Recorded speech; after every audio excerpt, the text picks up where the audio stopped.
you might look at this and go, gee, that looks like a pretty healthy diet. Well, that's because that's what's been drilled into us since we were all probably at primary school, you know.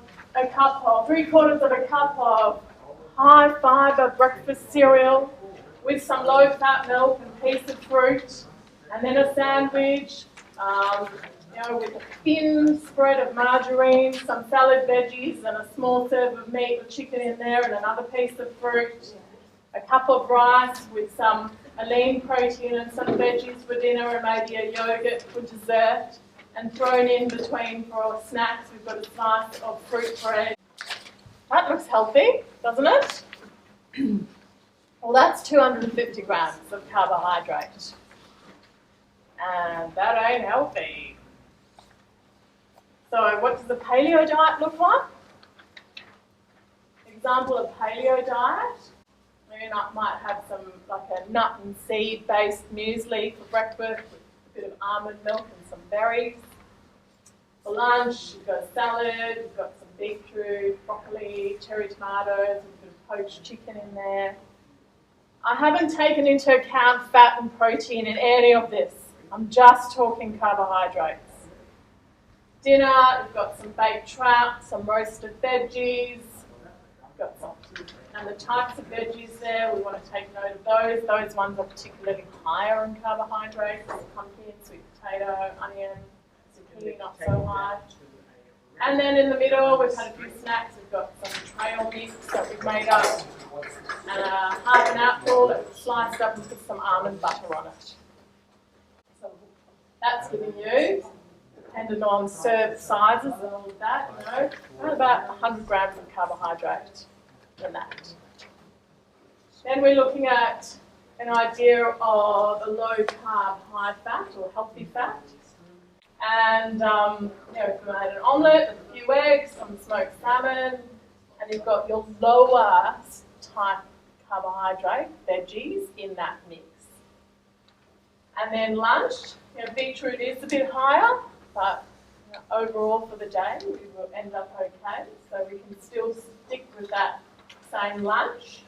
But now for dinner we've had to swap out those higher carbohydrate veggies, and we've gone with a green salad with a bit of avocado and some baked cauliflower instead. And we've finished that up with some mixed berries and a dollop of cream. And maybe in the middle, if you were feeling hungry, you might have a bit of Greek yogurt and a few macadamia nuts. And now we're sitting at 55, 60 grams of carbs.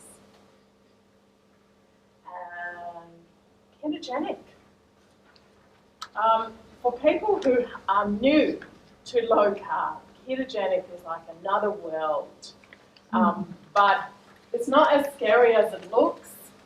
And there's such great research that is coming out around ketones and the benefit of having ketones present in your body for so many different reasons. If anybody is interested in research, if anybody wants research, you know, around positive benefits of ketones, or why having a higher saturated fat diet does not give you heart disease, or any of this sort of stuff, please speak to me and I will be happy to point you in the direction of research. It's all there. What I'm saying here is not just what I decided is the right thing. It's actually out there. So this sort of diet, a bulletproof coffee, what the hell is that? Does anybody not know what a bulletproof coffee is? Not know? So a bulletproof coffee is like an espresso, so just the black coffee bit, and then you can either put butter or coconut oil into it, and you whiz it up, and it's all fat. There's no carbs and there's no protein. So when you are trying to maintain this state of ketosis, what you are trying to do is push yourself into this fat burning zone. And in order to be in this fat burning zone, you eat more fat. It sounds ridiculous. But you know, when we eat fat, it actually doesn't make us fat, contrary to popular belief. Carbohydrates make us fat. Fat does not make us fat. Now ask my son, Elijah, who's sitting in the other room. He reckons that fat that we eat should be called fit because, you know, there's no resemblance between fat and fat. There really isn't. And one of the scientists said it the best. He said, you know, saying that you will become fat when you eat fat is like saying you will turn green if you eat green veggies. Actually, you should spell it with a PH instead. Yes, perhaps. So that's a bulletproof coffee. So you start your day with that and it pushes you into fat burning. What it also does to you is it takes your hunger away. And suddenly you're just not hungry. And it's 2, 3 o'clock and you haven't had anything besides a bulletproof coffee and you haven't even thought of food. It is wonderful.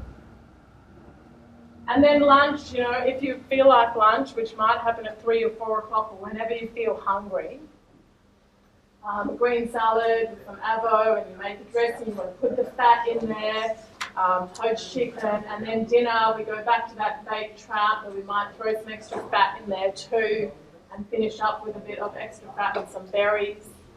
And we don't need snacks. In LCHF, you don't need snacks most of the time either because you're not hungry. So it's a completely new way of thinking about eating and about food. It's like a whole new paradigm. Total carbs, you know, 30, but you could probably easily get them down to 25, 20. So that is that.